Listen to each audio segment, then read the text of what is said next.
I thought it would be cool to share the story of how I got into sales. I think it's a little unorthodox how I got into this profession. I will say that if you're very curious and you'd like to know more, don't forget to pick up the book. It's called Politics versus Gravity.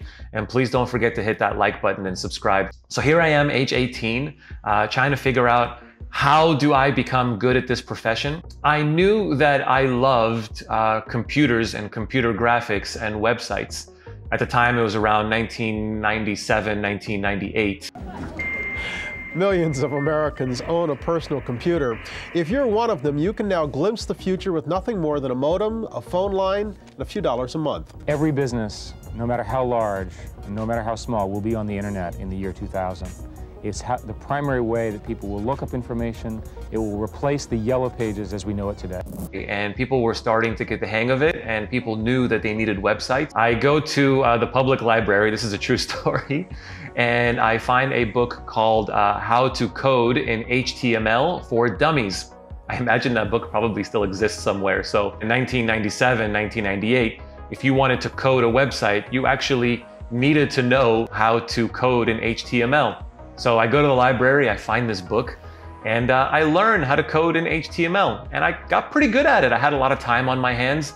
I spent about 2-3 hours a day going through the book, experimenting, reading from the book, and then coding, going back to the book, back to coding. I got good at designing websites. I built a few for myself, for my friends, for my family. I built my mom a website. She didn't need one, but I built her one anyway, just for fun.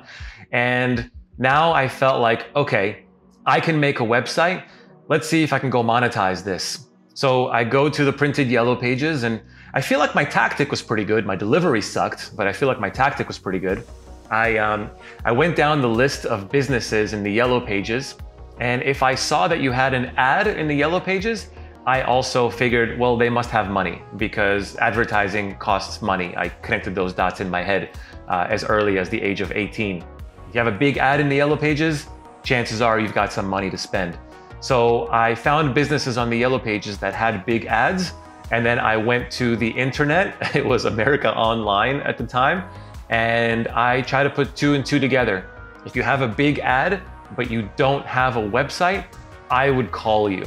And I called about 20-30 businesses a day, and I struck out 20 or 30 times a day. And I really wasn't making any connections, and I had no success whatsoever. And you know, I thought, okay, maybe I should increase the amount of dials that I make. So I started making 50 or 60 or 70 dials a day. It was really easy. There's thousands of businesses on the yellow pages. And if you run out of the yellow pages in your own city, just call another city. So the question of having enough leads was never a concern for me. The concern was, why is nobody giving me time of day? And then I think eventually, after a few weeks of falling flat on my face, and starting to feel a little depressed about it, if I'm being honest, because rejection sucks.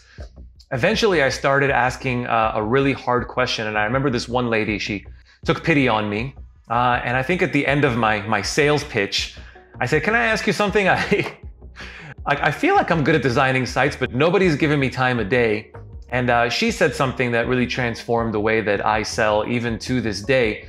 She said, can I ask you something? And I said, sure. And I'm really defeated at the time. So I'm like, what the hell do I have to lose here? I said, how old are you? And I said, well, I'm 18. She's like, yeah, you sound pretty young. Do you have a portfolio? Do you have a book of business? And I'm like, I don't even know what a portfolio means. Like, what does that word even mean? She's like, well, a portfolio essentially is your amount of work, your book of work that you've done. Do you have other websites that you've designed that you can show me? Do you have other businesses that you've worked with, like somebody that you can name drop where you can say, hey, I did work for them and they are enjoying it? And I'm like, no, I don't really have those things. She's like, okay, well, believe it or not, that might actually work in your favor. You are really young. You are very inexperienced. But the thing is, people don't know what a good website should cost. And she says, why don't you just play the card that you have no book of business? Play the card that you're inexperienced. Play the card that you're a starving college student who's looking to make some extra income in the summers, which was actually true. So she said, just try that approach and see if people bite. And thank God that I didn't have an ego about me in that moment, because I think if I had an ego, then I would have been like, who the hell are you to give me advice? What do you know about websites? I could design a website better than you. But I was very defeated. My pride was at an all-time low. My ego was at an all-time low. So I said, why not? I'll take this lady's advice. I've got nothing to lose at this point.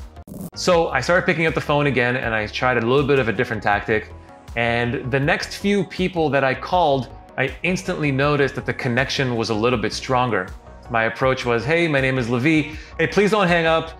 I did a little bit of research. I found you on the Yellow Pages. You guys have a really great ad on the Yellow Pages, but what you don't have is a website.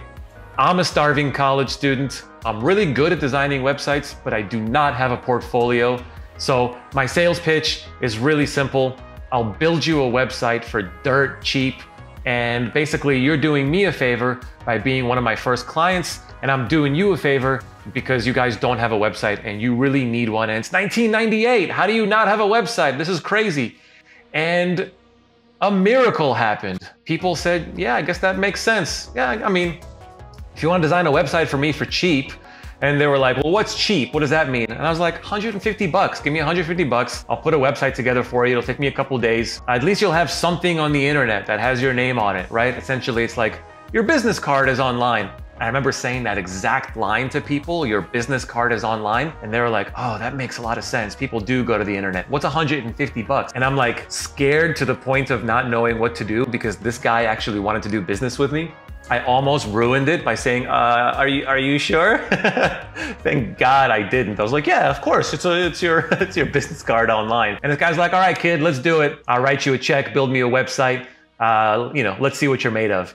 And I did. And I built him a website and it took me about 3 or 4 days. It was basic. It had no like bells and whistles. It was just this guy's company on the internet and it had his name, it had his phone number, had a couple of pages of like about us, the company history, it had like a contact us page. I was like, here you go. And he's like, cool, thanks a lot, appreciate it. Gave me 150 bucks. And then I started doing that tactic over and over and over and over again. And it wasn't broken, so I didn't fix it.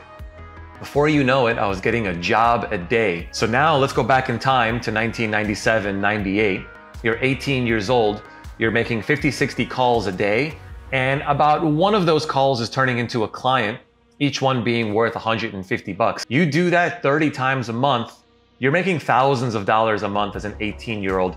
It was a good living. And I had hundreds of sites out there, and I did them for dirt cheap. And then eventually I was able to build my portfolio and started leveraging like, hey, if you need some proof, here are some of the sites that I've done. Here's some of the work that I've done. If an 18-year-old can do it, then you can do it.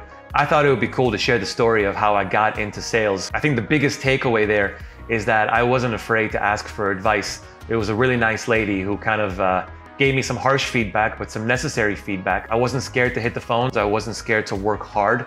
I was unafraid to make 50, 60, even 70 dials a day. For me, that wasn't the problem.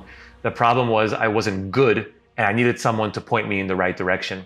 And that's how I got into sales, and I've been doing this ever since. Because the lesson that I learned when I was 18 is that if you have an ego about you and you can't take people's advice, you're never gonna make it. If you have hard work, that's great.